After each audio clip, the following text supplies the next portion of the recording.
Born Podcast. Cet épisode est sponsorisé par Impulse Nutrition, une marque française de nutrition pensée pour les sportifs d'endurance.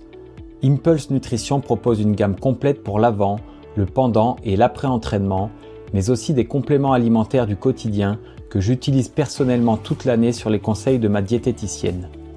Le magnésium et les oméga 3 pour la récupération et le bon fonctionnement musculaire, les multivitamines et le collagène marin dans les grosses périodes d'entraînement et la vitamine D systématiquement en hiver. Impulse Nutrition développe ses produits avec une vraie exigence de qualité et une approche globale de la santé du sportif au service d'une performance durable. Avec le code BORN, vous bénéficiez de 15% de réduction sur votre première commande et vous soutenez ainsi le podcast dans son développement. Merci à Impulse Nutrition et maintenant place à l'épisode. Born Podcast. Les fameux run clubs parisiens. Je me devais d'en rencontrer un avant de retourner m'entraîner sur piste dans mon Auvergne natale. C'est dans le 11e arrondissement de Paris que j'ai pu discuter avec deux membres de NoLab Club. Je n'ai pas pris un matcha latte à la crème de patate douce, mais comme toujours un café serré. Puis nous avons discuté de tout et de rien, mais surtout d'athlétisme avec la pétillante Caroline Verdillon, vendeuse au Shop Distance, et la charismatique Oni Loireau, plus connue sous le pseudo de Renard de Nuit sur les réseaux sociaux. Deux filles passionnées qui, contrairement à l'image souvent caricaturale qu'on peut se faire des run clubs, courent pour les bonnes raisons. Par amour de l'athlète et pour le plaisir trouvé dans la rigueur et la discipline inhérente à ce sport. Il n'y a pas d'âge pour tomber amoureuse. Caroline, O'Neill et les autres filles de NoLab ne courent pas pour faire comme tout le monde ou pour prouver quoi que ce soit aux autres, mais parce qu'elles aiment ça. Caroline Verdillon et O'Neill Loireau, No Bullshit Club, bonne écoute. Merci beaucoup d'avoir accepté cette invitation, les filles. J'ai suivi votre compte NoLab Club. C'était une suggestion Insta. Okay. Je sais pas, je venais à Paris, c'était prévu. Et je me suis dit, il faut que je rentre dans ce milieu du running club parce qu'on n'a pas trop ça en province, ça m'a toujours intrigué et tout. Et il y a eu cette suggestion NoLab Club. J'ai suivi, j'ai demandé gentiment, je vous ai proposé gentiment. Quelqu'un m'a répondu gentiment. Et il s'avère qu'en fait, j'en parlais avec Caroline juste avant qu'on enregistre. Je connais un peu tout le monde. Enfin, pas toi d'ailleurs. Ok. Enfin, je connaissais, tu vois, je te connaissais vite fait par les réseaux, mais on a en fait des connaissances communes avec Caroline, avec Aurore qui aurait dû être là mais qui n'est pas là. Et comme on disait, le monde du running, c'est un petit milieu finalement. Merci. Et donc on va en parler, mais c'est marrant. Juste un truc avant que vous vous présentiez, l'angle du podcast, donc il n'y en avait pas vraiment, mais il m'est venu ce matin en regardant une de tes publis, tu as posé une question hyper intéressante sur O'Neill, sur un de tes posts. Tu ouvrais un débat, tu disais est-ce que le running et l'athlète sont les mêmes sports? Et en fait, je me suis dit, ah ouais, mais en fait, c'est de ça qu'il faut qu'on parle, parce que vous, c'est hyper intéressant. Vous vous êtes mis à l'athlète assez tard, j'ai l'impression. Ouais. Vous allez en parler, je sais pas. Vous pouvez commencer. Moi, c'est l'année dernière. Okay. Donc toi, c'est O'Neill, tu peux te présenter. En fait, t'es hyper connu, toi. T'es une star. Bon, on va dire que les suggestions Instagram font bien les choses, peut-être. Ouais. Ouais, du coup, je m'appelle O'Neill, je suis réunionnaise, ça fait 10 ans que j'habite à Paris. J'ai commencé à courir il y a 3 ans. Et du coup, je suis connue sous le nom de Renard de Nuit sur Instagram, notamment. Et pourquoi Renard de Nuit? Pour le film, c'est la série Ocean 12, Ocean 11. Okay. Et en gros, Vincent Cassel, c'est l'espion français, il s'appelle Renard de la Nuit. Et au tout début, quand je me suis lancée sur Insta, je voulais pas que dans ma boîte, on trouve mon compte. C'est au début, quand tu commences, tu as vraiment envie de faire ça dans ton coin. Et du coup, je me suis dit, bon, je vais pas mettre mon prénom, je vais mettre Renard de Nuit en mode espion et voilà. Ouais. Quoi. Et avant d'être dans le running et tout, t'es quoi, dans l'animation vidéo, t'as ça? C'est ça, ouais. Je fais du motion design en freelance, ça fait 5 ans, et je fais de la captation vidéo et du montage. Donc ça aide pour faire les posts. Et je connaissais pas trop, mais en fait, c'est trop stylé ce que tu fais. Moi, j'adore les petits posts, les effets. Merci, c'est gentil. C'est vraiment en mode journal intime. L'idée, c'est... Alors, j'ai fait de plus en plus de contenu sur le running parce que ça fait partie de ma vie maintenant. Mais l'idée, c'est vraiment de montrer comment tu peux prendre confiance en toi en faisant soit du sport, soit des activités. Voilà, c'est vraiment le petit boost de motivation quand tu viens sur les réseaux. Et ça, on va en parler, mais c'est vrai que toi, tu psychologises tout, quoi, en fait. J'ai l'impression que t'es très développement personnel, je sais pas comment on peut... je pense beaucoup, donc ça se ressent peut-être sur les réflexions, mais c'est toujours ouvert après. Ok. Et juste avant qu'on passe à Caroline, une fois, tu avais fait un post aussi, tu faisais un récap de l'année, je pense. Et tu disais comment je suis passé de, je sais pas, 8000 abonnés à 50 000, je dis n'importe quoi. Ouais. Et ça a été quoi le déclic? C'était quoi? En gros, moi j'ai toujours voulu partager parce que j'ai fait des études de cinéma d'animation et l'idée c'était vraiment de faire un travail qui sort de ta tête et de pouvoir le montrer. Alors les réseaux c'était du coup la plateforme la plus simple et accessible plutôt que de se lancer dans un court-métrage, un long-métrage, etc. Et voilà, donc j'ai commencé à poster comme ça en me disant juste il faut que tout ce qui est dans ma tête sorte et soit déposé quelque part. Je fais de l'animation donc ça peut pas être déposé sur un papier, il faut que ça soit en vidéo. Et après l'engouement est monté parce que j'ai fait des solo dates, je suis partie en festival solo, j'ai fait un petit tuto sur comment y aller quand t'es un peu une anxieuse sociale et que t'as juste envie de te dépasser. Et voilà, et après c'est venu avec le sport, comment la course à pied m'a aidé à prendre confiance en moi, etc. Ouais.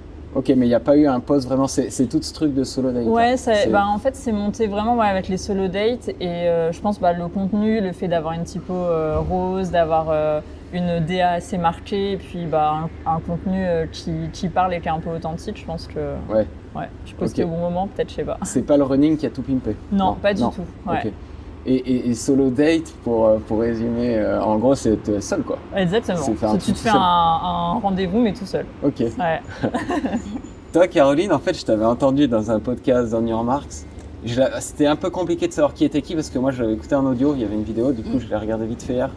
Et je savais pas vraiment qui t'étais dans le... Enfin, il y avait beaucoup de monde. J'avais trouvé que c'était compliqué de savoir. Je connaissais Emma et 2-3, mais je savais pas qui était qui. Donc, tu as déjà fait un podcast avec... ouais, exact, avec Mathis, ouais. Est-ce que tu peux te présenter? Du coup, moi, c'est Caroline. Je travaille chez Distance depuis 4 ans.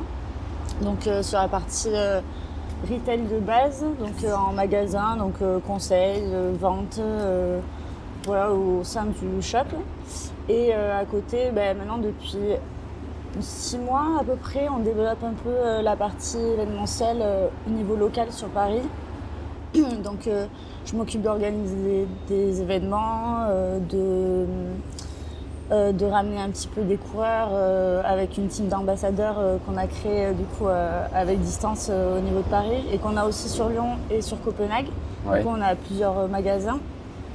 Donc voilà, c'est une partie moi que j'aime bien parce que du coup c'est hyper social, relationnel.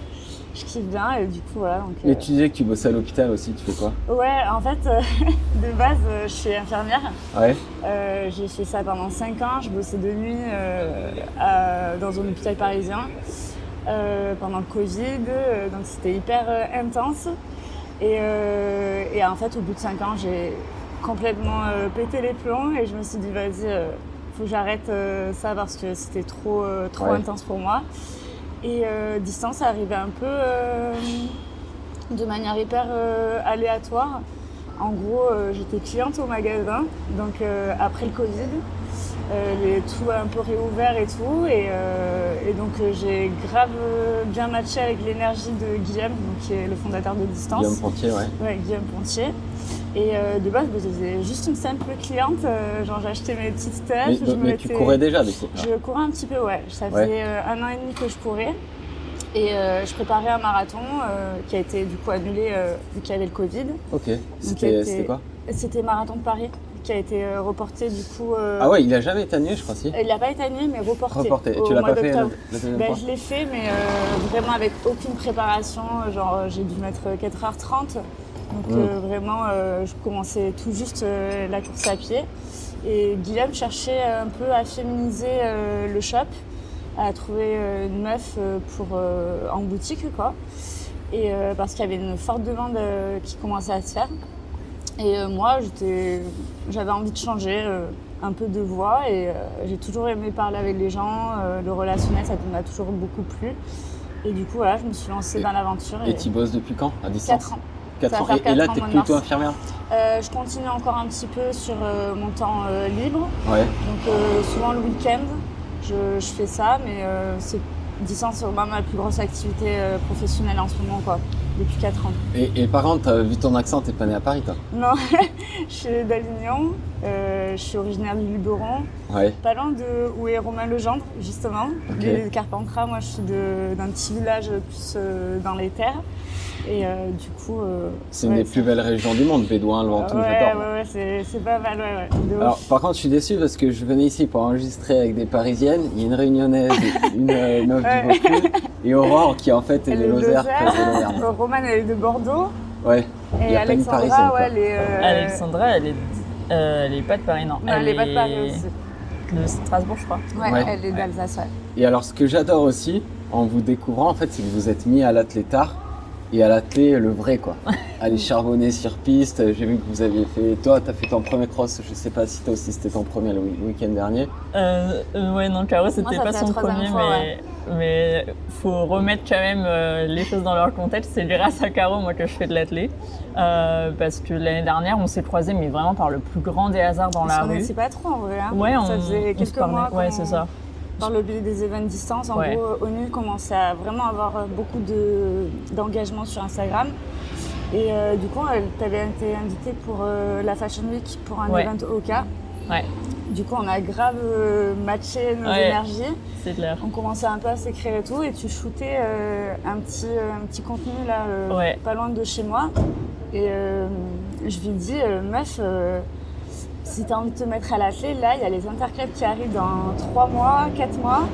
On cherche des filles au club pour aider pour les interclubs pour pas avoir un zéro quoi, Ouais, parce à qu'il la manquait fin. des filles sur les Ouais. distances. Et moi, je lui disais, mais c'est un truc de ouf parce que là, je commençais à vraiment aimer le running et j'avais envie d'avoir un truc un peu plus cadré, de partager avec un crew. Et je lui dis, mais en fait, je cherche un club d'athlètes, mais je sais pas par où commencer.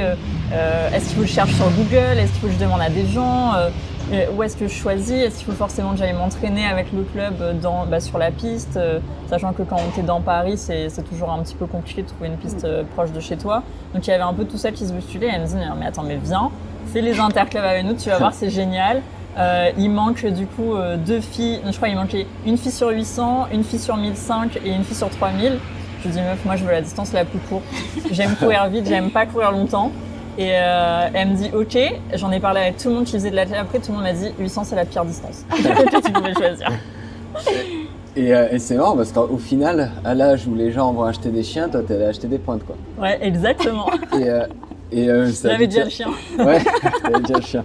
Putain, et 800. Mais alors pour le coup, il y a une vidéo que tu postes, alors t'as peut-être fait 50 prises, mais je trouve que t'as une belle foulée. Tu cours vite Je sais pas c'est laquelle, sur mais... une piste où... Enfin, Ah non, t'aurais peut-être dû en faire avant de l'athlète. Ah ouais, peut-être. Non. Je sais pas, mais en fait, j'ai toujours aimé. En fait, j'aime bien la vitesse et j'aime bien courir vite et pas longtemps parce que ça fait tellement lâcher mon cerveau de meuf qui pense trop que en fait là, t'es juste dans. T'as envie de lâcher des chevaux Ouais. et découvrir cette discipline. Bon, j'aurais pu faire quelques échauffements avant, enfin, je veux dire, m'entraîner un petit peu plus avant parce que vraiment, elle m'a dit ça. Je partais au Japon pendant 1 mois. Et quand je suis rentrée, j'ai testé les pointes le mardi et le dimanche, il y avait la compète, quoi. Ouais. Donc, j'y suis allée un peu en mode découverte dans le grand bain direct. Après, je courais déjà, donc ça m'a évité de me blesser forcément, etc. Je conseille pas de rentrer sur une compète en n'ayant jamais couru. Mais c'était horrible. Genre, Ouais. franchement, j'ai explosé à 300 mètres du départ, quoi. Genre, j'ai découvert le lactique, j'ai découvert le stress en même temps, j'ai découvert de se faire dépasser, de finir dernière à une compète, parce que forcément, quand tu fais des grosses courses sur route, il y a beaucoup plus de densité, t'es un peu plus dans ta course à toi. Là, t'as vraiment des couloirs, tout le monde te regarde, quoi. Et puis surtout Ouais. quand t'es la dernière à finir genre 20 secondes après les autres, t'as vraiment tous les regards qui sont sur toi. Et la piste, c'est stressant parce que des fois, tu vois des gars ou des filles à côté de toi, tu vois physiquement qu'ils sont fortes et tu te dis putain, Ouais, merde, c'est clair. qu'est-ce que je fais là? Mais C'est justement, je trouve que dans l'athlé, moi j'avais grave peur quand je me suis mise il y a 3 ans en club et tout. Je me suis dit, il va y avoir que des filles genre hyper affûtées, genre fines et tout, mais en fait il y a de tout. Ouais. Genre déjà t'es avec toutes les tranches d'âge, tu peux être très bien avec un master 4 comme une cadette. Et en fait les physiques, je trouve que c'est vraiment différent maintenant. Tu peux avoir des filles hyper musculeuses, pas très grandes, mais qui avancent de ouf et elles payent pas de mine comme ça. Tu te dis genre en mode, elles vont être derrière moi quoi. comme des filles hyper affûtées et finalement tu es à la bagarre avec et c'est cool quoi. Enfin, Ouais. donc ça change quoi. Et tu sais, moi je fais du coaching privé et j'ai plus des filles d'ailleurs que des hommes comme ça en sport et qui courent bien. Je leur dis mais pourquoi tu vas pas en club, pourquoi tu payes un coach Et en fait, c'est un peu ce que tu dis, elles disent il y a un complexe comme si elles se sentaient pas assez fortes, qu'elles pensaient pas au niveau d'un club et je leur dis non mais vas-y, il y a des gens moins forts que toi. Grave. Après on a beaucoup l'image aussi à la télé. Pendant les JO, pendant les championnats du monde, les filles hyper affûtées. C'est sûr, tu vas au meeting de Montreuil en juin, quand tu vois une Alice Finot ou une Flavie Renoir, elles sont comme as, ou même Alessia Zarbo et tout. Genre tu te dis, bon ok, là c'est leur métier, elles font ça, à plein temps et elles ont le corps d'une meuf affûtée, mais c'est pas un standard et t'as tellement de filles, des physiques hyper différentes, donc il faut vraiment pas... Il faut vraiment pas se fier au physique des fois, en tout cas au niveau régional et départemental quoi. Ouais, puis même pendant la course, pardon, vas-y. Mais même pendant la course, en fait, t'es dans l'entre-deux où tu peux pas forcément tout de suite penser à la bagarre parce qu'il y a aussi toi, comment tu vas gérer l'attitude, comment tu vas gérer l'effort. Donc ouais, il y a un peu de stratégie sur savoir comment se placer et tout, mais c'est déjà une bataille de toi contre toi-même de bon, attends, là mon corps il me donne tous les signaux possibles et imaginables pour me dire arrête, qu'est-ce que tu es en train de faire? Et c'est contre ça que tu te bats avant même de te battre contre les filles qui sont aussi en train de se battre contre elles-mêmes sur la course quoi. Toi Caroline, aux interclubs, toi qui fais du marathon, t'avais fait quoi comme distance? J'avais fait 1500 la première année et en fait comme j'ai fait le marathon de Londres l'année dernière, donc le coach, donc c'est Michael Lélé qui nous entraîne, le coureur de 800, qui travaille avec moi justement à la boutique. C'est comme ça aussi que je suis venue au club grâce à lui et en gros j'avais fait 3000. Ok, c'est plus cohérent. C'était plus cohérent avec le post-marathon que de me mettre direct sur 1500, vu que j'avais toute la prépa marathon de Londres derrière. Du coup, le 3000 était un peu plus... c'est de l'aérobie quoi, donc accessible. ça se rapproche plus. Et le cross, comment tu l'as vécu ton premier cross, Tony? Ça aussi, c'est quelque chose. T'en faisais à la Réunion, au collège, il y en avait? J'en ai fait une fois. J'ai un souvenir comme ça de mon père qui me voit arriver au loin, qui m'encourage et qui se décompose en voyant mon visage. J'étais rouge tomate, j'en pouvais plus. Je me dis, mais c'est horrible ce sport. Et du coup, non, j'en avais pas refait depuis. J'en ai fait vraiment une fois et je pense qu'après, j'ai dû faire des dispenses, faire au mieux pour skip la course. Et c'était dur. Je préfère le 800 mètres sur piste, sincèrement.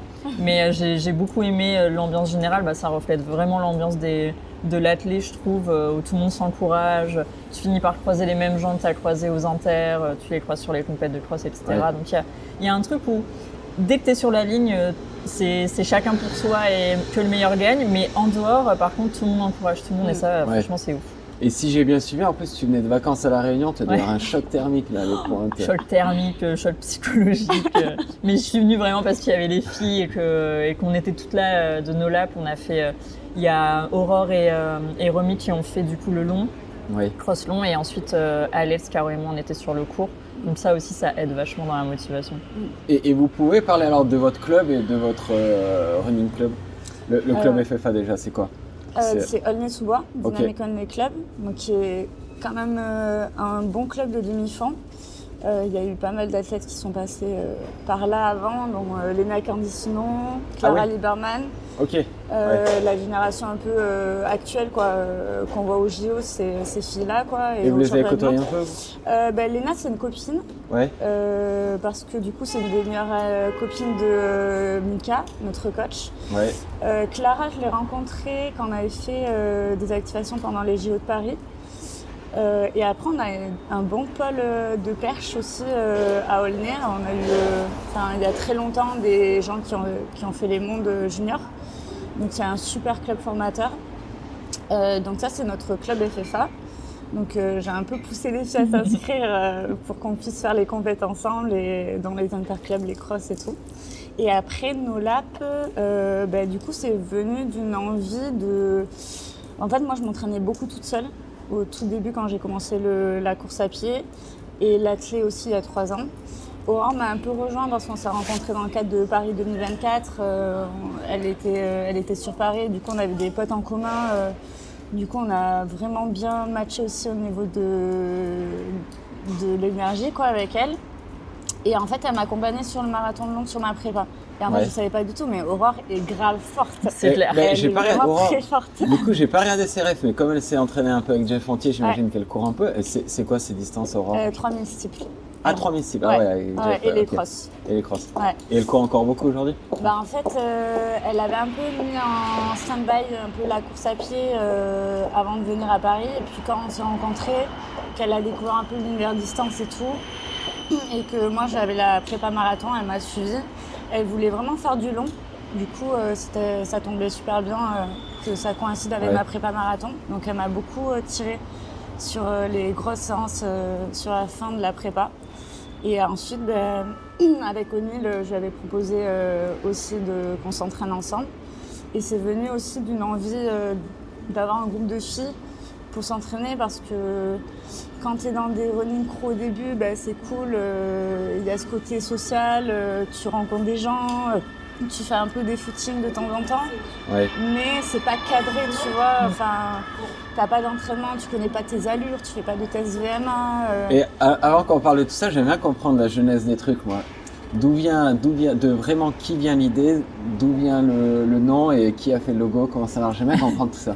Du coup, un peu la connexion. Qui a dit du jour au lendemain, ça vous dit pas les filles qu'on crée? Déjà la connexion entre nous toutes, c'est Caro qui nous a un peu toutes ramenées et nous a fait nous inscrire à Aulnay. Et ensuite, je pense que c'est venu un peu naturellement, mais c'est vrai que Caro a quand même dit ce serait cool d'avoir un crew rien qu'à nous, où en fait forcément ça met tout de suite un peu un cadre, ça donne envie encore plus de s'entraîner, une bonne dynamique, et puis ça permet aussi d'ouvrir des portes pour la suite, et puis on partageait nos... Pardon. Et ce que j'allais dire, c'est que vous, la particularité, c'est que vous avez des portes qui peuvent, il y a une grande ouverte entre distance, toi qui es dans le mannequinat, vous pouvez faire des trucs vraiment cool. On a de la chance pour ça. Et je pense qu'on a eu des messages aussi. On a eu, en fait, on partageait nos séances comme ça, donc on n'avait pas de non-crew, etc. Et puis on a eu des messages de filles qui nous ont dit « Ah, c'est génial de vous voir vous entraîner, ça motive, est-ce que c'est ouvert à toutes, etc. » Et je pense qu'après, on s'est dit « en fait, faut faire un coup, on verra ce qu'on en fait au fur et à mesure, mais déjà faisons un truc. » Et outre la partie marketing, où là c'est votre domaine, moi ce que je trouve trop bien, votre crew, comme tu dis, c'est que c'est pas un run club où il y a 200 mecs qui courent à 6 au pied dans les rues, où ça n'a pas trop de sens pour moi. Non. Mais vous, si vous mettez des séances, c'est trop bien, parce que justement, il y a des filles qui doivent être demandeuses de ça, et qui se retrouvent qu'à avoir des trucs pour aller manger un flan au coin de la repas.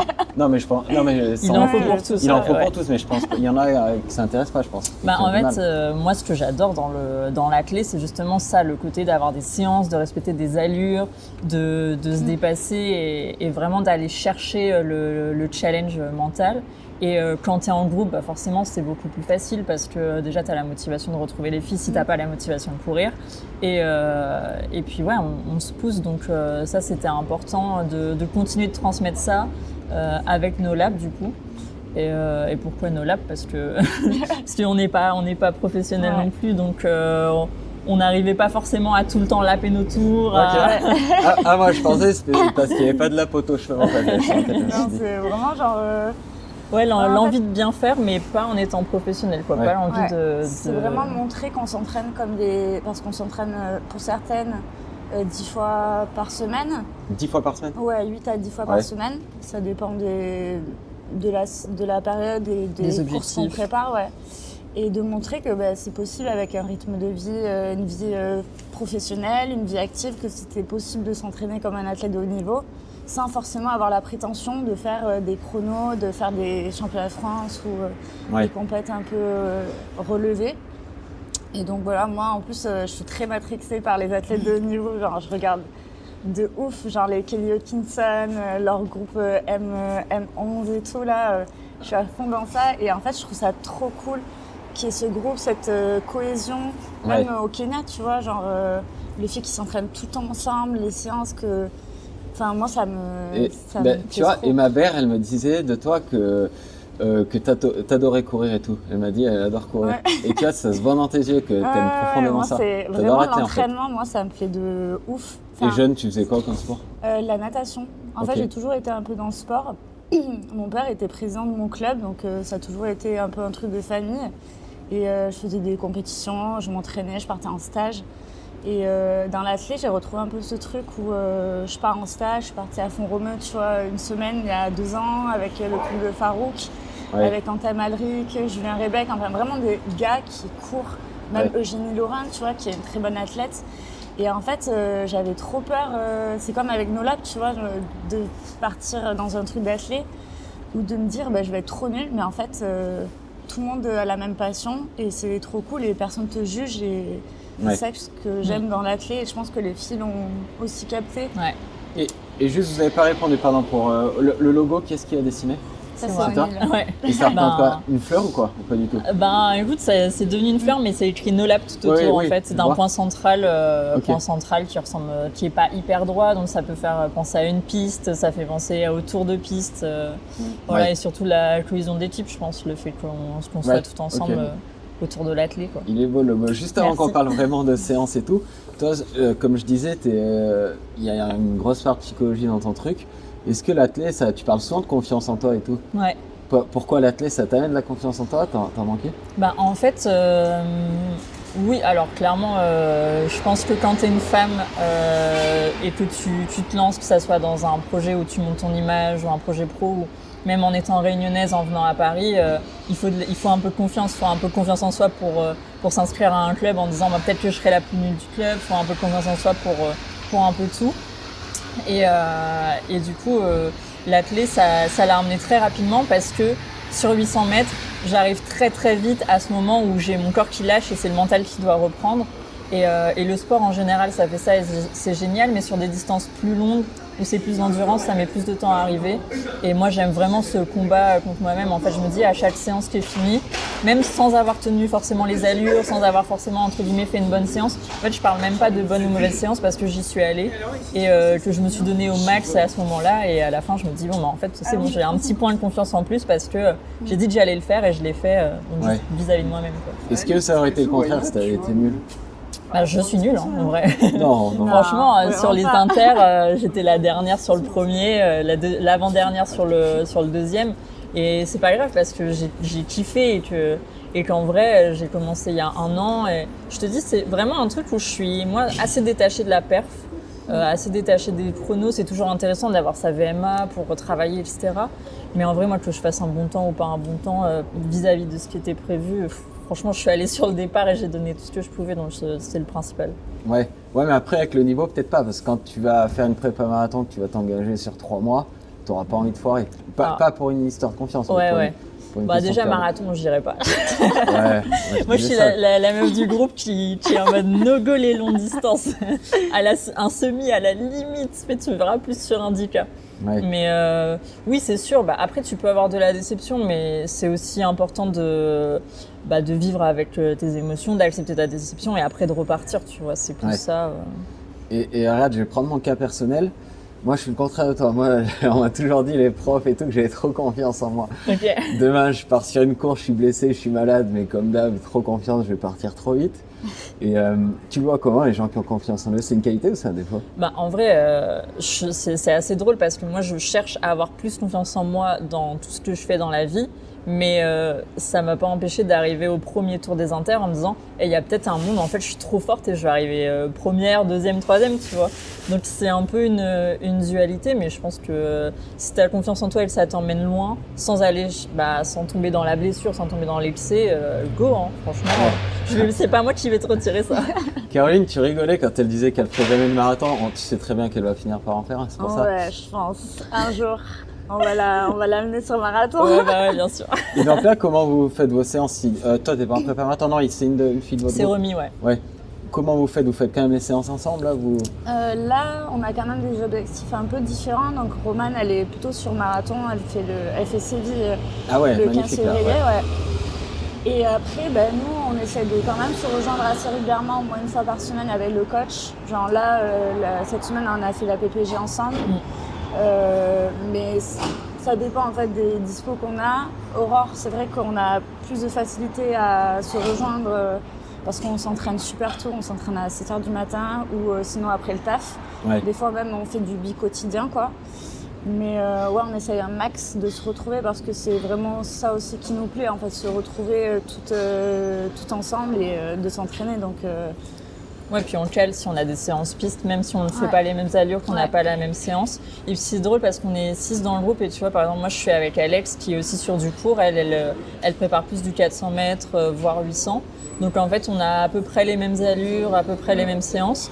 Et là où du coup, Caro et Aurore, elles vont avoir à peu près les mêmes séances. Mais en fait, on se dit, bon ben, tel jour on va faire de la piste. Et en plus, Mika fait en sorte que Romy ait ses séances pistes en même temps que nous. Ouais. Donc en fait, on y va et après, juste on s'encourage et chacun fait sa séance. Et en ce moment, tu prépares quoi, Tony? Moi, j'ai hâte de la saison de piste, donc en mai. Et j'ai le 10K de Lille bien. là en avril. Donc ouais. Ouais. On va peut-être on va essayer d'aller chercher un truc. Et puis il y a quasiment toutes les filles qui y vont Ouais. aussi, donc c'est chouette. Et donc là, j'imagine que tu te mets des grosses, t'as pas le choix, tu te mets des grosses séances dans Paris, là. Bah tu vois, c'est très drôle parce que moi j'ai une histoire d'amour-haine avec le running que je pense beaucoup vont comprendre. C'est qu'en fait, dès que tu t'arrêtes, c'est horrible la reprise. Et en fait, j'étais à La Réunion 3 semaines et j'avais vraiment besoin de décompresser, de rentrer. Ça faisait 10 ans que j'avais pas fait les fêtes là-bas. Et du coup, j'ai quasiment pas couru. En plus, il faisait chaud, c'était l'été, il faisait très humide, c'était assez dur de faire ces séances, à moins de partir à 5h du mat, donc ce que j'ai fait quelques fois, mais je t'avoue, je n'ai pas fait ça les 3 semaines de vacances. Et retour, je commençais avec les crosses, comme quoi c'est l'habitude, retour compétition. Bon. Et en fait, ça m'a mis tellement dans un bon mood. Et là, écoute, on y va, on déroule, tu vois, je suis mis en footing. Mais d'un point de vue pratique, là, si dans Paris, t'as 3 fois 2000, comment tu fais là? Parce que c'est pas évident quand même. Moi, je suis capable d'aller faire mes 3 fois 2000 sur la piste. Franchement. Ouais, oui, ce qu'on non, moi fait, aussi, ok. Ouais, Mais t'as une je- piste à portée de main alors? En fait, tu bouges. Il y a la Doumage qui est la piste pour moi la plus agréable dans Paris. Sinon, on va à Mimoun, mais Ouais. Elle Mais ouais, elle elle Il est n'y en a pas les caca quais de aussi. Seine, sinon les quais de Seine ou quoi, non? oui, sinon t'as les quais, mais du coup, il y a tous les runners Ouais. parisiens. Donc un entre peu ça chiant, et les ouais. vélos, ouais, c'est Sinon, Pershing à côté de l'INSEP. Ouais. C'est un peu notre piste. faut pas trop dire le on nom. dit pas trop. Mais c'est en fait, t'as le groupe de Chiron qui s'entraîne là-bas, donc Ouais. il y a aussi Ouais. des potes à nous qu'on retrouve de leur groupe. Donc c'est un peu notre piste coup de cœur. Mm. C'est dans le bois de Vincennes. Où il y a hyper Vincennes, agréable. quoi, sinon. Ouais, Oui, ouais, sinon ou on va Vincennes. dans Vincennes. Toi, tu prépares quoi, Caroline? Là, le deuxième tour des crosses, donc les régionaux. Et ensuite, le 10K de Lille, sûrement. Tu le fais aussi? Ouais, il y a moyen. Et après, la saison de piste qui va arriver assez rapidement. Donc sur 1500, Sur je 1500. pense. Et peut-être je vais tenter le 2000 steeple aux Interclubs, vu que maintenant ça a été, Ok. intégré. Ça va être le 3000, non? C'est 2000 chez les femmes. Ah, il chez me les semble, femmes? ouais. Ok, Chez les femmes, ça c'est va être en 2000, 2000, il me semble, si je dis pas de bêtises. Et tu peux cumuler les deux. Tu peux faire 1500 Ah chez... oui. Ça sera 2000 aux Interclubs. Ah, Le ok. demi-steeple, quoi, c'est la distance pour les femmes. Et sinon, après, passer sur 1500 pour essayer d'abaisser le chrono. Ok. Et t'as pas de marathon en vue? Non, Ouais. marathon, non. Enfin, on verra peut-être. Il y a peut-être un petit truc qui se prépare avec le groupe, mais marathon, c'est quand même une prépa de 3-4 mois. Ouais. Je trouve que t'as pas le choix, t'as pas le droit à l'erreur, on va dire, comme on disait tout à l'heure, où c'est one shot et en fait, si tu fais pas le chrono, t'es vite déçu, quoi. Ouais. Et je trouve que c'est quand même hyper intense comme effort, t'es tout le temps, Ouais. Ah oui, non, c'est sur des engageant. allures. Ouais. Tu vois, ça flues, donne quoi. pas envie de faire un marathon. Ah, mais tu vois, Après, pourtant tu l'as aimé au bout d'un moment. Après, je trouve que quand même, la satisfaction de la ligne d'arrivée est quand même incroyable pour avoir fait Londres. C'est Et indescriptible. tu te vois progresser sur 3 mois, ouais, non, c'est à part. Ouais. Et Oni, la première fois que je t'ai vu, je pense qu'en fait, quand je réfléchis, je crois que c'est sur les pour la semaine UTMB. Oui, Et toi ok. aussi, Caro, je pense Ouais. que tu as fait UTMB. Si tu fais du 800, toi, tu cours sur piste, pourquoi vous étiez pour le boulot UTMB? Moi, j'ai fait l'ETC. Du Ouais. coup, les Alors 15 attends, je sais pas ce que kilomètres. c'est. C'est le 15 km c'est le tout petit, ok. Ouais. qui est en Italie. Une grosse montée, une grosse descente, 1002 de D+. Et j'avais été invitée et j'avais envie aussi de découvrir le trail parce que je viens de La Réunion, mais j'ai commencé à courir très tard, donc j'ai pas du tout fait de trail quand j'étais là-bas. Et après, le trail, c'est vraiment une discipline autre. Quand j'ai fait l'ETC, je revenais de blessure, donc j'avais zéro confiance dans ma pratique du running. J'avais l'impression d'avoir tout perdu et de plus aimer ça. Je me suis dit, mais en fait, comment je vais faire pour reprendre la piste après ? Et c'est là où le trail, ça m'a fait un énorme câlin en me disant, en fait, tu peux marcher dans les montées, courir dans les descentes, ça va bien se passer. Tu réfléchis pas trop au chrono parce que tu n'en as aucune idée de ce que ça vaut vu que chaque course est tellement différente. Et voilà, j'ai adoré. Puis franchement, découvrir l'UTMB, découvrir Chamonix, j'étais jamais allée moi. Donc, et tu vois, c'est marrant, t'as encore dit j'avais zéro confiance. Moi j'aurais dit j'avais zéro cardio, j'avais zéro prépa physique. Toi, moi j'avais vraiment perdu la confiance que j'avais dans ma pratique du sport parce que j'ai eu un kyste au creux poplité et du coup un début de TFL. Et je me dis, c'était tellement ingrat. Mais c'est aussi mon corps qui me disait, en fait, t'en as trop fait. T'as enchaîné les interclubs. Je faisais pas mal de compètes aussi à côté d'ICA et tout. Et je me suis dit, en fait, c'était juste trop pour mon corps. Donc j'avais plus confiance en mon corps à ce moment-là. Et vous qui êtes à la fois dans l'athlé et dans le côté marketing et tout, ça m'intéresse votre avis sur l'UTMB parce que moi qui suis vraiment dans le côté perf, j'ai trouvé que c'était presque un peu trop un cirque. Comment vous l'avez vécu, vous ? Je sais pas, toi, Caro, t'en as fait plusieurs. Moi, j'avoue, c'était ma première fois. Donc, effectivement, j'ai vu j'ai vu plein de créateurs de contenu, un peu tout le monde, mais autant au niveau des marques qu'au niveau des créateurs qu'au niveau des coureurs. Donc, je me dis, c'est aussi l'industrie qui fait ça maintenant. Mais après, j'ai pas de référentiel. Mais tu vois, j'avais eu Romain Windal en podcast. Un peu après pour le marathon de Berlin et il m'a dit que c'est la première fois que dans son métier il s'était senti mal à l'aise à l'UTMB. Ah ouais. Ouais, il m'a dit ça va être tout match. Quand il en parlait, Toi, tu l'avais préparé déjà moi j'ai fait la MCC du coup et c'est plus long ça. C'est 40 Ouais putain. Et j'ai fait 2 fois l'ETC comme ONIL. Et là cette année en fait c'était assez particulier parce que nous on était vraiment en dehors de Chamonix avec distance. Du coup on a fait toute une semaine avec ASICS et ACG. Pour des activations, pour les marques et pour accompagner aussi des athlètes sur l'UTMB. Donc on avait 2 athlètes dont Anto Pontier que tu as eu aussi en podcast et nous en fait on était vraiment en dehors de tout ça, de toute cette fourmilière UTMB, Chamonix, centre-ville. Donc vraiment on était dans notre bulle et on était même avec Martin Kern qui est un athlète Artérix. Et du coup, c'était hyper agréable en fait, de ne pas être dans toute cette émulation. Bien sûr, on est allé voir les arrivées. Moi, j'étais le lundi sur ma course, donc j'étais en centre-ville après, quoi. Mais du coup, j'ai moins vu ce côté dont tout le monde parle, très médiatique, où l'UTMB, ça a changé. Où les puristes sont là... genre c'est plus possible d'avoir tous ces gens et tous ces Instagrammeurs et influenceurs. Donc non, moi je l'ai pas trop ressenti. Mais moi je pense pas être réactionnaire là-dessus. En plus j'adore tout le marketing, mais des fois je me perdais un peu dans tout ça. Après je trouve que c'est bien, ça met en lumière un sport quand même qui commence à être en pleine expansion justement. Et ça permet aux marques aussi de cibler beaucoup plus large. Donc ça, c'est super bien pour le côté marketing, mais c'est vrai que du coup, des fois, c'est un peu too much. Ouais, et surtout comme tu dis, ils veulent un public plus large, mais sauf que cette année, ils veulent resserrer le public parce qu'ils font des avantages pour les locaux. Exactement. Donc ça n'a pas tellement de sens, j'ai trouvé. Et même, les tirages au sort sont de plus en plus durs. Donc il y a aussi les gens qui râlent parce qu'ils ne peuvent plus avoir de dossards facilement, comme les locaux, par exemple, qui se font prendre des dossards par des gens qui ont un peu plus d'influence sur les réseaux. C'est comme ça, c'est la vie, c'est les choix des marques, quoi.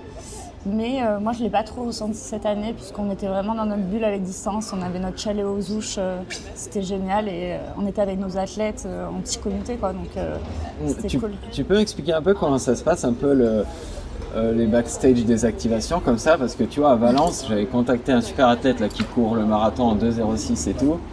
Il était chaud pour faire un podcast, mais il me dit putain, je sais pas parce que j'ai une activation la veille et tout. Et tu vois, je me suis dit putain, un gars qui court en 2h06, il est obligé d'aller avec sa marque, avec des gars sur les 50, t'en as peut-être 3 qui auront le Covid. J'ai trouvé ça fou qu'il ait besoin de faire une activation comme ça. Comment ça se passe? Sur les activations, en gros, c'est vrai qu'il y a un peu une part d'obligation, je dirais, auprès de la marque, forcément, parce que tu représentes et il faut faire ce job-là, je pense.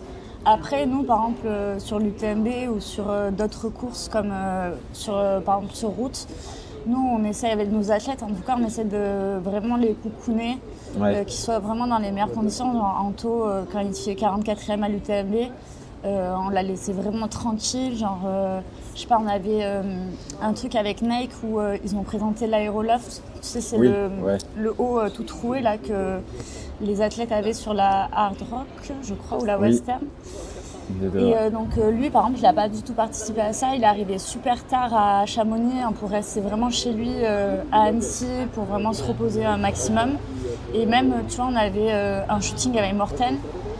Et à CG, on a fait ça de manière hyper calme pour eux, genre posée, pour pas Ouais. que ça leur mette de contraintes et que ça leur permette de vraiment être de manière hyper optimale sur leur performance, quoi.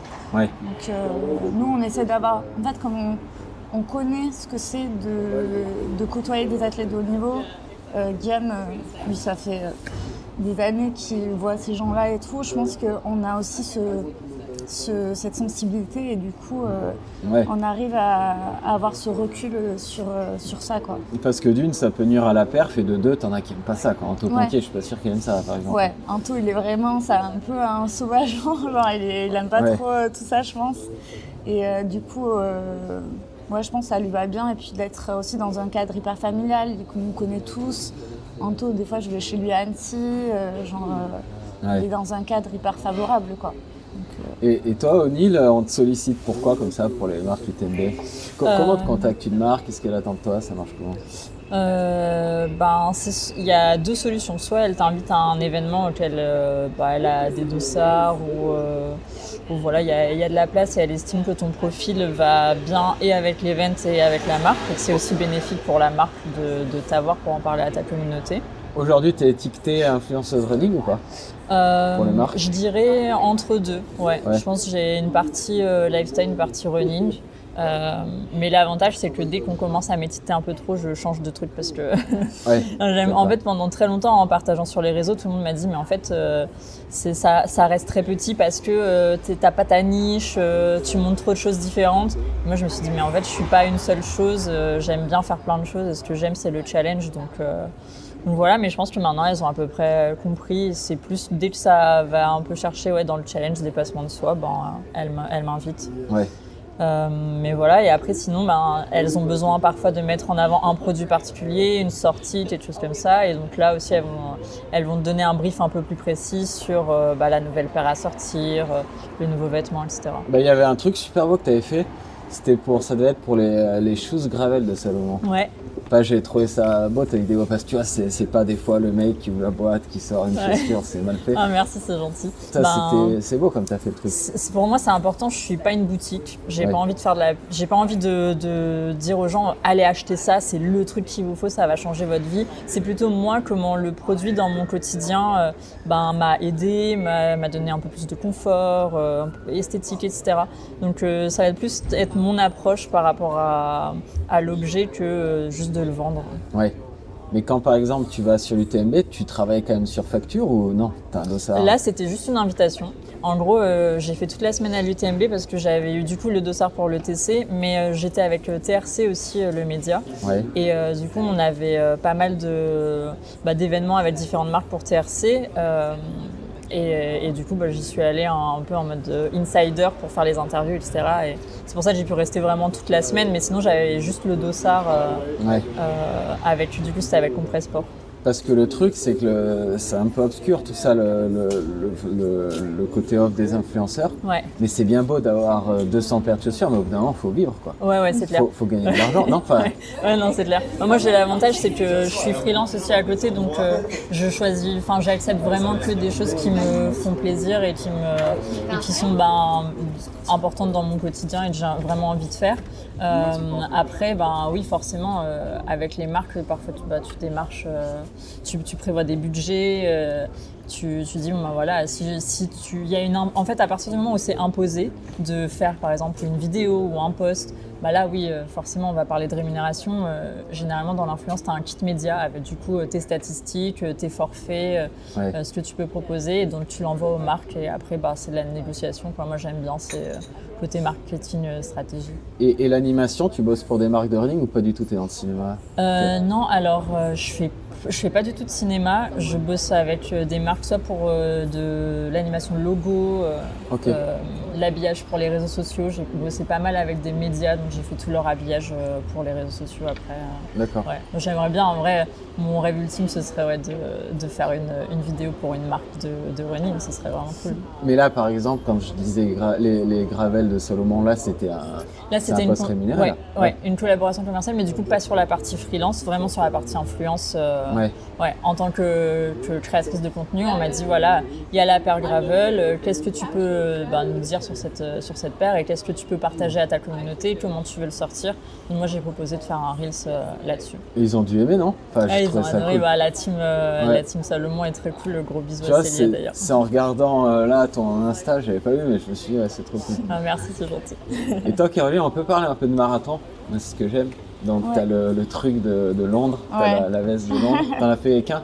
Ah non, t'en avais fait un, tu disais Paris déjà en 4 heures. J'avais fait 2 fois Paris, donc une fois sans prépa, forcément, on avait un truc à l'époque avec Oka, j'étais dans un running crew qui était sponsorisé par la marque.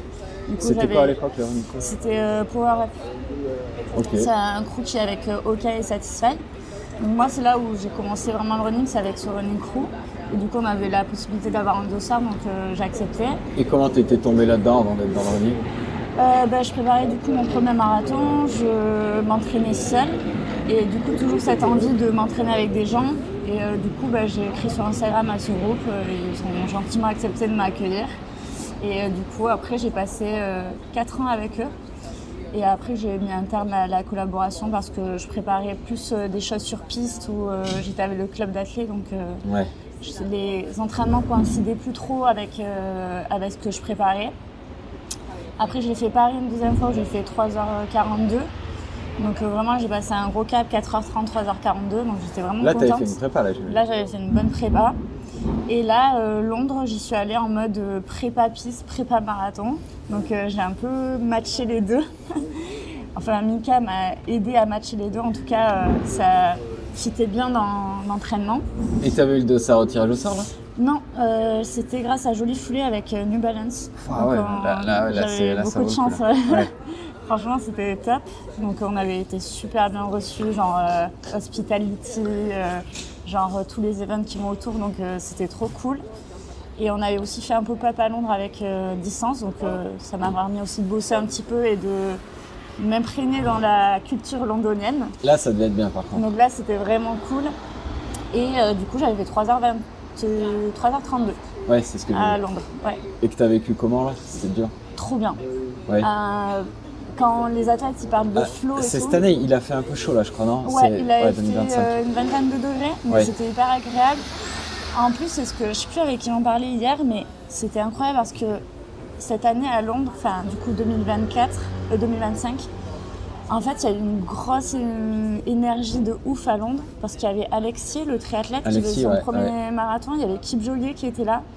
Ouais. Et du coup, en fait, c'était incroyable l'énergie. Je crois qu'il y avait Kipimo, non? Peut-être.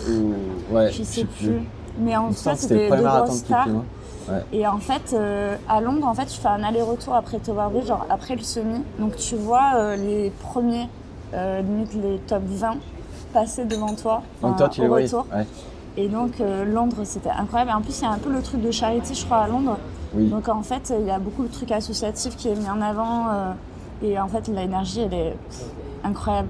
Tous ceux qui ont fait des gros marathons, ils disent que c'est l'ambiance. Londres, c'est vraiment pas mal. En vrai, c'est pas un parcours facile, je dirais. Il y a un peu des relances, un peu des bosses. Il avait fait vraiment chaud, mais en fait, le fait qu'il avait fait beau, les Londoniens étaient... Franchement, ils étaient on fire tout le long. Ouais. Et du coup, jusqu'au 35e, j'étais sur les bases de 3h20. Donc j'étais vraiment contente. Et puis après, un peu plus dur la fin du marathon, mais c'était trop bien. Et toi qui bosses dans les produits et tout, pourquoi un marathon en 3h30, c'est quoi les meilleures chaussures si longtemps? Là, en fait, j'ai eu la chance avec New Balance d'avoir la Carbone, la dernière Carbone qui était sortie à ce moment-là. Donc, c'était vraiment un avantage, quoi. Après, franchement, c'est comme je vous conseille en boutique. Je pense que sur un 330, il n'y a pas forcément besoin de la dernière paire la plus performante.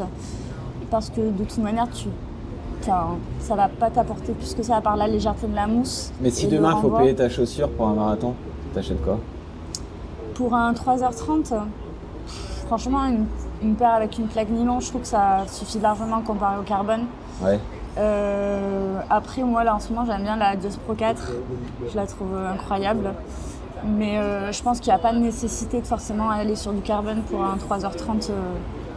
Franchement, il y a d'autres paires très très bien et qui font moins mal au porte-monnaie, je dirais aussi. Toi, O'Neill, je vois que t'as des belles chaussures roses. Ouais, J'ai des vu petites ça. Vomero 18. Ouais, elles sont bien. J'ai vu sur un de tes posts que t'avais les Alpha Fly roses. Ouais. Tu veux faire le 10 en Alpha Fly? Peut-être plutôt en Vaporfly, Ouais. un peu plus stable. Mais ouais, il faut qu'elle soit rose par contre. mais j'aime beaucoup, je me sens hyper à l'aise avec les chaussures du coup de Nike. Et en ce moment, du coup, les Vomero 18, ça va plus être pour mes footings, pour reprendre un peu de force dans les jambes, mais pas trop forcer non plus dans les tibias, parce que j'ai eu des périostites il y a 2 ans maintenant. Ouais. Elles sont pas revenues, donc un peu envie qu'elles reviennent. Mais ouais, du coup, Alpha Fly, j'aime bien quand je vais faire mes séances piste et que j'ai pas encore envie de sortir les pointes. Parce que pareil, j'ai pas trop envie de charger les mollets. Je fais avec ça et puis ça marche bien. Et donc, t'as une préférence pour Nike, t'as un passé de périostite. Je crois que Lille, ça doit être Keep Run. Peut-être si t'as une collab Keep Run pour le 10K, J'y vais avec Nike. Tu vas avec Nike. Ouais. Ah, c'est déjà fait, ok. Ouais. Mais si t'avais un événement avec une autre marque un peu au dernier moment, tu dis quoi? Pour une C'est-à-dire course que t'as bien préparée, tu vois, si au dernier moment, une marque que t'as jamais testée te dit on te prend pour ce week-end. Franchement, je préfère courir avec une paire que j'ai déjà essayée parce que j'ai tellement pas envie de me blesser. Et si j'ai déjà prévu de faire la course, je préfère leur dire. Et puis je pense qu'en fait, les marques qu'on prenne, c'est des marques de running et elles savent très bien qu'il y a aussi le confort dans la paire. Sur un 10K, c'est quand même assez engageant. Donc ouais, non, je préfère courir avec une marque que je connais déjà et une paire que j'ai déjà essayée. Ouais. Ouais. Votre équipe de cross, vous pensez pouvoir vous qualifier pour les France? C'est chaud. Il y aura Il y aura je Aurore, pense c'est Aurore, sûr. ouais, de toute façon, puisqu'elle fait On a deuxième au hésité, ouais. départ. Derrière, quand même, une cadre du cross, Fatima Cherkaoui, Ah oui. donc qui est vraiment très costaud. Aurore, elle a quand même des grosses qualités, donc je pense qu'elle va facilement se qualifier au cross long. Même si, en Ile-de-France, c'est quand même très très relevé le niveau. Enfin, dès les l'IFA, en fait, tu as les pré-France, en fait. Donc, tu sais jamais trop comment ça va se passer. Mais je pense que, ouais, Aurore, après, on avait Et tenté... par équipe, c'est chaud? Ben ouais, je pense. En vrai, ouais. Il y a Ouais. quand même beaucoup d'équipes qui sont déjà très fortes, qui sont devant nous. Donc, en vrai, nous, on y va pour l'expérience représenter le et club, et représenter le club, ouais. Ouais. Après, jusqu'au LIFA, c'est facile. Après, c'est un peu plus compliqué. Donc là, vous allez le faire le 10 de Lille, je crois que c'est 4 avril, je crois. C'est Ouais, ça. 4 avril. Et après, donc piste. Ouais. Et vous retournez à l'UTMB? Ouais, il y a moyen. c'est très Franchement, probable, ouais. Moi, j'ai fait la loterie là pour la OCC. Ouais. C'est 56. C'est lundi la réponse, donc je vais voir si je suis prise. Et après, on part peut-être en stage Ouais. de l'altitude À Font-Romeu? à Font-Romeu, ouais. On aimerait bien faire découvrir aussi le stage en altitude aux filles qui n'ont jamais fait. Donc une bonne partie du groupe. Et puis même pour la cohésion de groupe, c'est trop cool de s'entraîner en stage, quoi. Enfin, tu passes 2-3 semaines tout ensemble, c'est trop bien, quoi. Enfin, C'est clair. Et toi, tu veux faire quoi à l'UTMB, quelle course? J'aimerais bien faire la MCC. Du coup, la course 42. Café KO. Ah ouais. Mais je vais voir. Je me mets pas de pression. Après, j'ai bien aimé le TC. Et puis, si j'y vais juste pour encourager les copines, c'est très bien aussi. Ouais. Donc tu veux pas faire un marathon sur route où c'est entre, je sais pas, 3 et 4 heures d'effort, mais à la MCC, tu restes un moment, hein, je me rends pas compte. Mais- C'est quoi, 5 heures d'effort peut-être? ouais, ça dépend, hein. Franchement, moi Ouais. j'avais 8 heures Ah ouais, parce que j'ai putain. eu des problèmes gastriques et du coup c'était un peu plus compliqué. Mais par exemple, Ouais. les meilleurs, quand tu as un bon niveau, tu mets 5-6 heures. Ouais. Ouais. Et vous pouvez peut-être me répondre, on parle de trail, des fois là, je marche dans Paris et je vois des runners avec un sac de trail, ils font quoi là? Ils montent Montmartre, ils font quoi? Je pense que c'est Il y a de tout, hein. pour la praticité déjà. Ouais, déjà. c'est ça. Ouais, ça va, tu mets tes clés. Voilà. Après, je pense qu'il y en a qui sont très matrixés par les réseaux. Du coup, Par qui le pensent- matériel. Ouais, par Ouais. le matériel et tout. Moi, en boutique, il y a 1 milliard de personnes qui viennent me voir et qui veulent acheter un gilet de trail pour un 10 km, tu vois. Ouais. Après, il y a aussi ce truc où bientôt les gobelets sur les marathons vont être interdits. Donc je pense que les gens troquent les gobelets contre des flasques, des choses pour s'hydrater pendant des longues courses. Donc je pense qu'il y a aussi ce truc-là, mais je pense qu'il y a aussi un côté stylistique. Là, cet après-midi, j'enregistre avec un mec qui est dans la mode et il dit que on voit que le running est devenu une secte parce qu'on y laisse tout son oseille, on a notre propre langage, etc. Et ça me fait penser à ce que tu dis. C'est assez fou. Nous, au shop, on voit beaucoup avec la marque Satisfy ou Distribution qui sont des marques très niches, mais qui ont une forte identité auprès des coureurs. Satisfy, c'est le côté un peu rock, punk, un peu, tu vois, en dehors des standards running, genre Nike, ASICS et tout. Et ben là, mardi, on fait un event avec eux, mais ça va être fou. Genre, un peu l'énergie qu'il y a autour de cette marque. Genre, les gens, ils se font une tenue pour 1000 balles des fois. Genre, alors que normalement, tu as juste besoin d'une paire de chaussures pour aller courir à 150 €. Et normalement, tu n'as rien besoin d'autre, tu vois. Genre, ça, typiquement, Satisfy, c'est une marque que tu vois pas en Auvergne. Tu vois pas de mecs en Satisfy. Non. Tu m'étonnes. En Auvergne, c'est encore la et je me rends pas compte, et je me rends pas compte que ça peut marcher autant Satisfy. Non, j'aurais bien aimé interviewer un mec de la marque. C'est fou. En plus, ils sont pas très loin de leur bureau. Mais après, ils sont très discrets, je dirais.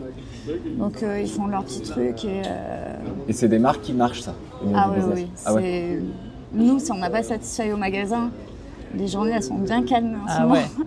Donc là, on attend la Fashion Week avec impatience parce que ça va bien marcher, quoi.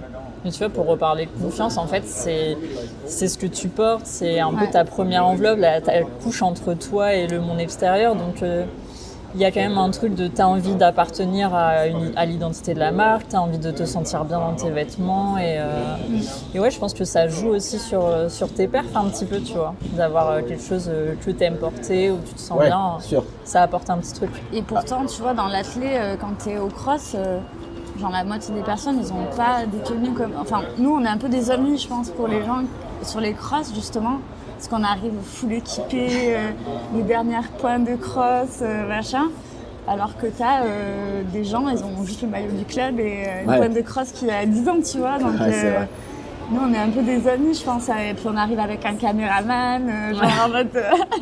genre tout le monde nous appelait les stars au cross et tout. Mais je sais pas, on a envie aussi de développer cette image et montrer aux gens que c'est pas si old school que ça des fois et que tout le monde peut s'y mettre, quoi.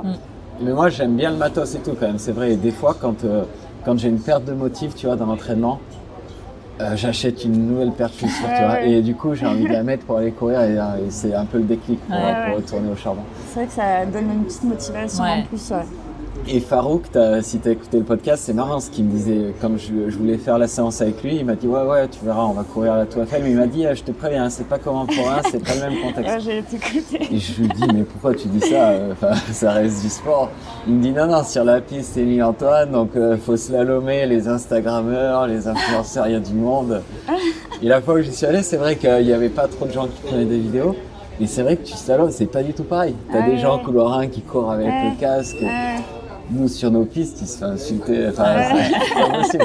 Grave. Et c'est vrai que c'est différent, de ouf. Là, j'ai un prépa mental juste après. Tu parles souvent de confiance. Est-ce que tu as une question à lui demander? C'est drôle parce que je vois Élise, moi, qui me fait ma prépa mentale. C'est pas pour moi, on enregistre un podcast. Ah, okay. Mais est-ce que est-ce qu'il y a quelque chose qui pourrait aider les gens Qu'est-ce que je pourrais lui demander En vrai, ce serait quoi son tips ultime pour juste avant ta séance, peu importe la séance, qu'est-ce qu'il faut faire mentalement et physiologiquement pour te mettre dedans avant de partir? Je pense que ce serait ça une bonne question qui pourrait aider un peu tout le monde. Ah ouais, moi ma réponse, pardon, je suis pas prépa mentale, mais moi c'est le conditionnement, tu vois. T'en as qui se maquillent, des filles, t'en as, je sais pas, moi je prends un jus de betterave, même si peut-être ça sert à rien, mais au moins je sais que c'est jour de course. Je trouve que le conditionnement c'est important. Et comme tu sais, certains font le régime dissocié des semaines de course, scientifiquement, et ça c'est pas valable.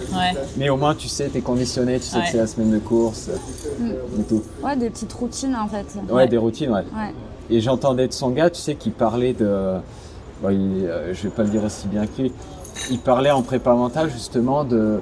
Vous vous souvenez pas Nadal qui toujours était sans slip et tout, et en fait il disait ça paraît être un tic, mais en fait il dit il est dans son élément, c'est son habitude avant de servir, s'il le fait pas il sera perturbé. Et il disait que c'était important. Et je pense aussi ça passe par la tenue, tu vois, on a toujours un peu la tenue de course. Ouais, je sais pas, il y a Bérénice Kleimer, j'avais fait un talk avec elle, enfin j'avais assisté à un talk où elle parlait du Kenya pendant le Breaking Four, et je sais pas, elle disait qu'avec Anaïs Bourgoin, elles avaient leur tenue un peu matchy, ou genre un sous-vêtement qu'elles mettaient à chaque fois. Enfin, c'était un peu délirant. Ouais. Mais en vrai, je peux comprendre que c'est un peu le truc qui te rassure, quoi, avant une grosse compète, surtout elles qui ont des compètes internationales ultra importantes. Ouais. Toi qui connais bien le podcast, qui est-ce que tu aimerais entendre dans le podcast? En plus, tu adores les athlètes, tu peux en citer plusieurs. Ouais, bah je veux bien. Bah déjà, t'en as fait pas mal. Genre Farouk, j'ai adoré pour l'avoir un peu côtoyé. Je trouve que humainement, c'est un gars au top. Ouais. Ce serait plutôt un athlète. Je sais pas. Par exemple, Julien Rebec, tu vois. Genre, j'aime bien sa façon de s'entraîner. Là, il a changé d'entraîneur. Il était avec Farouk avant. Là, il est avec Célestin Crespin qui est à Bourgoin. Et je sais pas, genre, il a une vie entre sa vie active, professionnelle, ses entraînements. Là, il va faire le semi de Barcelone, je crois. Ouais. Et il vise un gros temps. Donc, c'est toujours cool d'entendre des athlètes comme ça. Et en plus, c'est un très bon ami. Donc, et il y a une fille qui t'intrigue?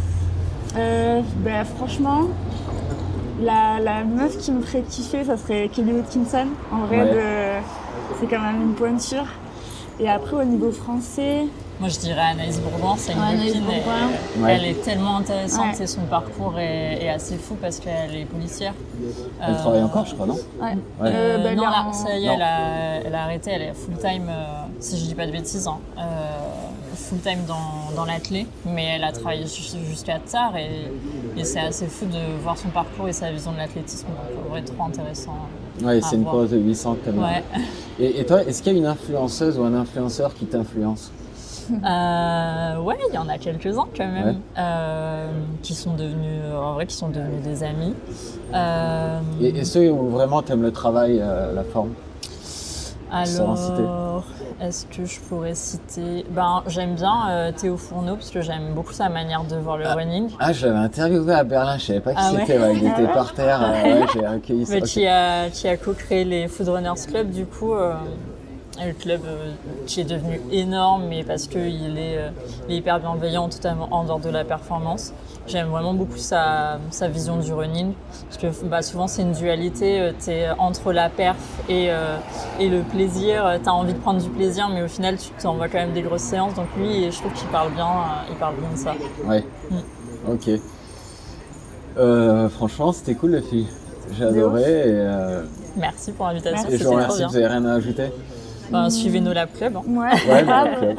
On essaie, on est tout petites en ce moment. Pour voir la suite de l'aventure. Est-ce qu'il y a des Parisiennes qui veulent se greffer au groupe? C'est possible? C'est chaud? Non, vous pouvez dire. Pour l'instant, on est fermé. Ouais. On est fermé. Après, on court avec d'autres gens. Oui. On n'est pas genre que entre nous. Par exemple, là, il y avait une séance à la piste à Pershing. On était avec... Sacha Ligori, tu vois, les gars de Chiron. Ouais. Donc, des fois, on court avec, tu vois. Moi, je fais mes footings avec eux et tout, des fois. Mais non, on est un peu... On veut rester entre nous, en gros. On n'a pas envie de devenir un social club ou un truc comme ça. Et puis, comme on a un coach, tu sais, c'est bizarre de dire aux gens, viens faire la sortie avec nous. Le coach, il va pas forcément faire la suite du programme. Être d'accord, tu vois. Okay. Mais l'idée, c'est de pouvoir partager après sur les réseaux la motivation et l'amour du running et du dépassement pour que chacune puisse se dire moi aussi je vais peut-être envoyer un message à Nolab pour demander des conseils pour trouver mon club d'athlètes, me lancer et puis partager après mon évolution. Pardon, il y a une question que j'ai oubliée que je voulais vous poser tout à l'heure et on restera dessus. Quand on parlait de l'UTMB, comment vous vous préparez en trail plus sérieusement à Paris? Impossible. Ouais, moi je me prépare pas. Je te Je te dis, trail c'est plaisir, donc s'il faut faire faire toute ma sortie trail en marche, je la ferai en marche, mais après on s'envoie quand même assez de séances, donc forcément on ne fait pas du tout de D+. Ouais, mais ça change quand même. Oui, bien sûr. Ouais. Mais on n'y va pas en mode on n'a jamais couru, quoi. Mais toi, je sais pas comment tu te prépares. Est-ce que quand on va à Montmartre, c'est un défilé de trailer ou pas? Parce que les Ouais, gens ça ont aide un force. peu parce que t'as quand même, tu peux faire quand même 1000 mètres de dénivelé à Montmartre. Bon, il faut borner, Ouais. mais c'est possible. Après, moi, je sais que j'avais mis vraiment pas mal de moyens en œuvre pour préparer la MCC. J'étais partie à Annecy 2 fois pour Ouais. faire des week-ends chocs, on va dire. Et après, chez mes parents, il y a quand même des beaux massifs dans le Luberon, donc j'avais fait une semaine là-bas et beaucoup de renfo. Franchement, je pense que s'il y a un conseil à donner pour du trail, c'est le renfo. Le renfo. Enfin, toi qui es Même pour la kiné, course, en vrai. Et pardon, non, en fait, j'ai une autre question. La diagonale des fous, c'est pas un rêve ultime? Toi qui es réunionnaise? Vraiment pas. Non? Non, mais mon copain veut la faire avec son frère, donc je serai de tout cœur derrière eux pour faire les ravitaux. Mais non, enfin, en vrai, c'est drôle parce que j'ai vraiment l'impression que, tu vois, que ça soit sur la course à pied où j'ai l'impression que les réseaux sociaux ont mis le marathon comme l'objectif. En fait, si tu cours et que t'as pas envie de faire un marathon, t'es un peu bizarre. Ouais. Le trail, c'est pareil. Si t'as pas envie de faire la diag ou une des courses de l'UTMB, tu deviens un peu bizarre. Mais non, en fait, c'est pas une... Et t'as pas envie de le couvrir d'un point de vue médiatique, influence et tout? Il est déjà assez bien couvert, mais c'est sûr que j'aurais envie de la voir parce que c'est la course de mon île. Mais je pense peut-être pas forcément la partager et vraiment la vivre avec mon copain et son frère pour l'avoir à fond. Et ton copain, tu montres pas son visage? Ouais. C'est lui qui veut pas? C'est toi qui veux pas? C'est nous deux. Ok. En vrai, c'est cool d'avoir ce truc un peu d'intimité. Quand tu Ouais, partages je ta trouve vie ça sur bien. les réseaux, Ouais. c'est important. Ok. Rien à ajouter, Caroline? non, c'est à peu près tout. Ouais, Je crois c'était qu'on a vraiment bien cool. balayé. Bon, et ben merci à vous. Merci à toi. Et à bientôt. À Salut. bientôt.